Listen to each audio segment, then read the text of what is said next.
This week I was called a staunch opportunist, and I was pretty much impressed and flattered because it's true. This video is dedicated to this nice glass of Cavassier and Coke. I am an opportunist, and the reason that I am an opportunist is because over the years I've learned what my worth is, and I have the audacity to ask for my price and not flinch about it. This is something that I think that you should understand. We live in a world right now where people think certain things are unfair. Well, let me break it down for you. There are certain things that are not fair. That's life. It's never going to change. Get over it. At some point in this thing called life, you will be selling yourself, a product, a service, a company, an organization, an ideal, a belief. At some point, you will be doing that. So everyone that's within the sound of my voice, that's you. I don't care if you're getting in the storage auction business or not. I don't care if you're picky. I don't care if you just sit back and watch for the simple amusement that I make you freaking smile. At some point, you will be presenting something, and the more value that it has, the more likely that it will be received by the person or persons that you're presenting it to. The reason that I'm doing this video is we live in a society right now that's under a lot of chaos. There's a lot of stuff that's going on. There's a lot of people that are hurting, and many people want the wheel of life to soften up and automatically become fair. It's not. Those who have made themselves valuable are going to command a higher price, whatever that price may be, than you will, because simply put, you have not made yourself valuable to the world. Is that harsh? Yes, it is. Is it the truth? You damn skippy. One of the reasons that you're not getting what you want out of life is you don't know your price. And when I say price, that's a twofold deal. You don't know what price that you will be willing to pay to make yourself valuable, and you don't actually have a good idea of what value is. You take, say, arbitrary numbers and say, well, something should be worth something because so-and-so said it. That's not the case. And a lot of people don't like those terms because it's so clinical and it's so cold, but it's the truth. That is the reality of living on this planet. Notice I said planet, not United States. This is an international thing. Everyone has a worth. You may not be worth 2 crummy nickels. Now let's talk about making yourself valuable. One of the things, and the Redneck Picker and Dwayne Castellanatics touched upon this, that some people feel that because you may go into a certain situation and someone has something for sale and you get it really cheap, then you sell it and make a lot of money, that somehow you exploited that person. As the Redneck Picker said, no, you didn't. See, this is the thing that many people don't see, and this is something you definitely don't see on television, on the reality shows. Anyone that's really good in the resale profession, whether it's picking, storage auctions, owning a store, thrift store, has invested an incredible amount of time, effort, and money getting to that point. I didn't wake up with this knowledge. I did a video. My business education, to my estimations, cost me $695,000 over the course of my life. That's how much I invested in me. How much have you invested in yourself? Think about it. I see it every day of the week. You have people who will pay more for a purse than they will for a book that will help them make money. A purse, a pair of shoes, or in some cases a car that does nothing but take money out of your pocket and does nothing to put money into your pocket. Do you know that most commercial vehicles, being a Sprinter van, a box truck, or even a 27-foot straight truck, cost less than the middle of the market luxury car? Yes, you can get a Sprinter van brand new for $40,000. You can get a box truck in the Isuzu NPR, once again, under $40,000. You can get a straight truck used or not, once again, for under $50,000. You have Infinitis, BMWs, and other vehicles that you just haul your precious little kids around in that costs more than a vehicle that will make you money. Let me say that again. The thing that you have sitting in your garage right now that is sucking money out of your wallet, out of your check, out of your 401k, doesn't make you any money, costs more than something that will. And I see it all the time. Why? Because people don't really properly estimate value. Hold on. The Cavassier is calling me again. Oh, that's good. Yeah, it's been a while. But the deal is, these are some tips for you on making yourself valuable. And this has nothing to do with money in terms of having a bunch of it right now. It has everything to do with you're in a position where you don't have the things that you want. How do you get the things that you want if you don't have any money? Independent study.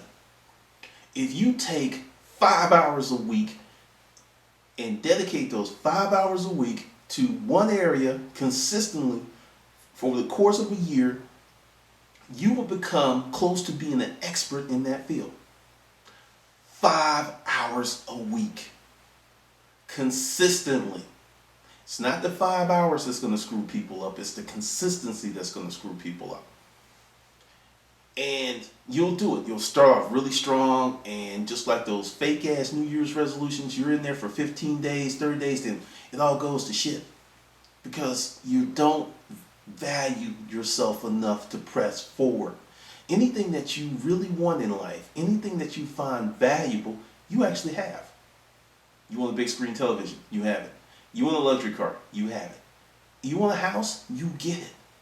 What you really deem to be valuable, you get it. Do you want to take a trip around the world? If it is high enough on the priority list, it will happen. I don't care if you have to max out your credit cards or whatever. You'll do whatever you need to do to make it happen. Now, how does one make themselves valuable in a recession? Number one, forget the recession. Forget the economy. Forget what other people are doing and focus on what you're doing. Focus on making yourself valuable by gaining information. What are you doing to make yourself more valuable?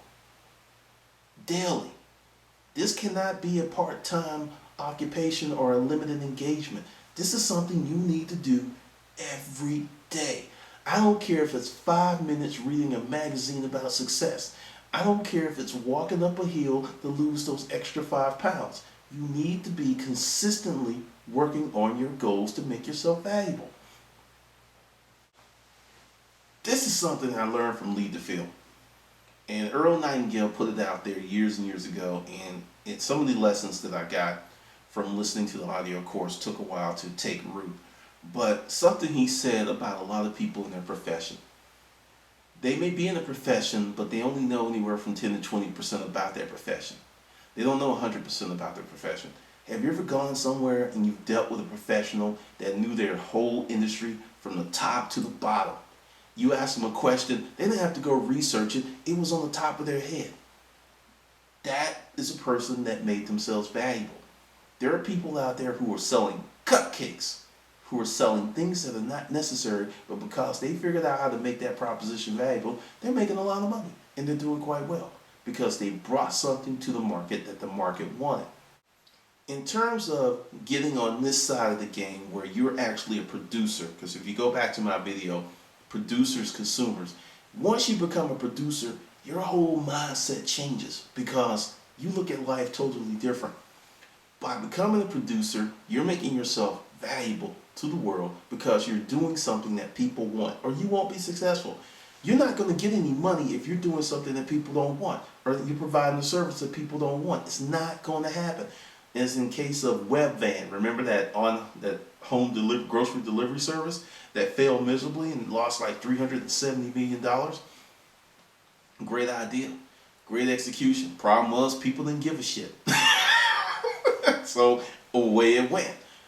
But that's a whole nother conversation. But the deal is, to create value in yourself, you have to work on yourself. And when I say work, I'm not talking about PX90. I'm talking about the mental game. People that have accumulated a great knowledge about anything, are valuable and usually do quite well in their chosen profession, regardless of what it is, because they know a lot. Essentially, what I'm telling you is, instead of pissing and bitching and bemoaning the plight of the economy, do something about it. Because this is the thing. What we're going through in terms of the economy, it's not going to change anytime soon. It's not. But there are people who are doing quite well because they've made different choices and they think differently. Become one of those people. Stop hating those people. Change the way that you think and you will change the way that you live. One of the things that you can do right now to create a lot of value is actually turn the television off and pick up a book and take an online course. I don't care what it is. Reduce the number of hours that you watch TV. Where you put your time is where you're going to make your money. If you're putting your time into a bunch of things that yield no profit, no value, why are you pissed off that your life sucks? You are the sum of what you do and the people that you hang around. That is your life. Another reason to turn off the television is something that I've noticed that is happening to a lot of people in the world. The ability to focus and the attention span is going to hell. By turning off the television and forcing yourself to read a book, you'll start to develop those brain cells again. They'll start to wake up and your powers of focus and your ability to concentrate will increase. The way that things are going right now, people are becoming drones. Can't think for themselves, can't read, can't focus. You're becoming part of the matrix willingly because you refuse to fight it. This is your challenge if you're watching this video and you've made it this far. For the next month, and I mean starting today, not tomorrow, not in 2012, not as some fake ass New Year's resolution, but starting right now, today, you're going to take 1 hour a day to improve your mental game. You're going to pick a book that is not entertaining, not stimulating, but a book that's designed to help you increase your knowledge base. And you're going to read that book. An hour a day, actually if you read an hour a day, you should be able to read 4 or 5 books in a month. And notice how this will improve your life. Another part of this challenge. In the morning, instead of reading what some crazy athlete did, what Kim Kardashian didn't do, or who she didn't do, you're going to actually read USA Today online, Wall Street Journal, the Huffington Post. Just pretty much scan it. Take 30 minutes, just scan Huffington Post, Wall Street Journal online, your local newspaper, and USA Today. And just spend 30 minutes on that and watch what happens to your ability to start and engage in conversations throughout the workday with your peers. One of the reasons that you have a lot of dull people out there is not because they're stupid. They don't really do anything to make themselves undull. And how does this go about making yourself valuable? Simple. Connections. The more people that you can connect with, the more valuable that you will become in this world. See, this is how you're paid. You're paid on not how educated you are. It has nothing to do with it. Seriously. You're paid on how easy it is to replace you. The more difficult it is to replace you, the more money you will make. The easier it is to replace you, the less money you will make. Forget education, forget experience, think value. The more valuable you are to your organization, your family, your life, the world, the more money, the more love, the more adulation, the more affection you will receive. If you're not receiving the affection and love or money that you desire, it's because you haven't made yourself that valuable. Once you do, it will be a benefit of doing those things. Now, take the challenges seriously. An hour a day, turn the television off, and actually focus on you and watch the results. All right, this is Glendon. We're making money with storage unit auction. Hold on a second. Oh, that's good. That's really good.